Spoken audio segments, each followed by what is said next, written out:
I think I was probably around the age of 7. And what I do remember from that day is that it happened to me, all my sisters and my girl cousins who all lived in the same house.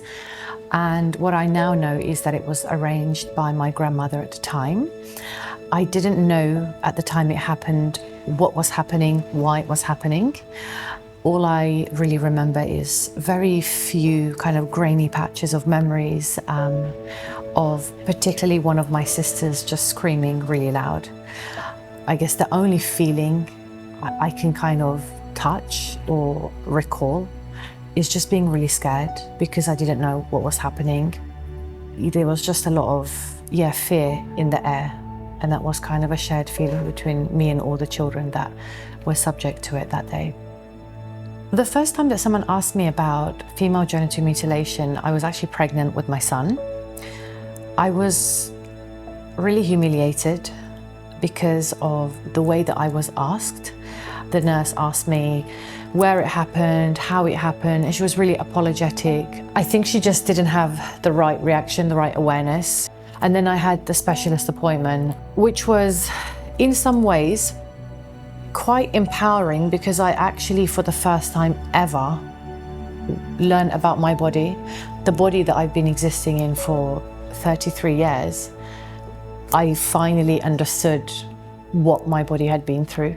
Like I actually saw and learned through a clear explanation. Until that point, I didn't know that there were different forms of female genital mutilation, and I didn't know what type I had been subject to.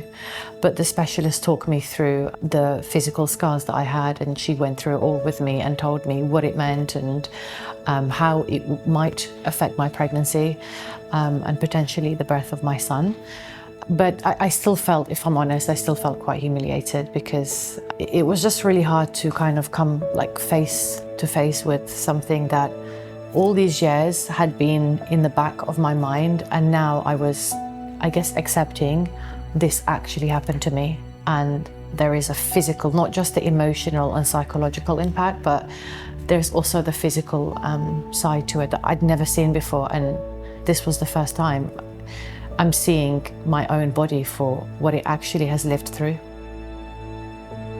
Vevengers is such an empowering community. I don't even want to say organization, but the very first time I came into contact with them, there was such a real sense of empowerment and owning your own experience. What really stood out for me is the way they interact with people like myself. I always felt celebrated as an individual through my experiences, and that's really important for me because working in the violence against women and girls sector, these topics, obviously I talk about them, I've lived through them. They're quite heavy topics, but I think the way the Vevengers have these conversations just for me feels like I'm in charge of what I'm talking about.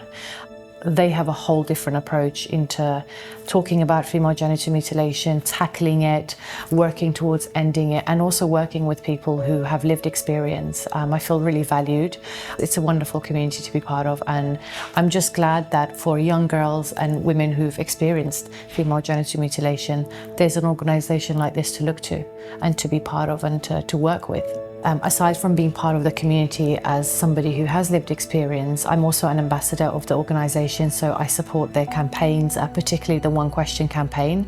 I think about that a lot because I think in my own life, having gone to several health professionals, I had never been asked that question until I was pregnant with my son at 33. So there's so much work that really resonates with people who've experienced female genital mutilation, and that for me is at the heart of what the Vevengers is, and being an ambassador with them. It's being part of the work they do, how it's shaped, and the messaging around it so that the topic isn't off limits for anybody.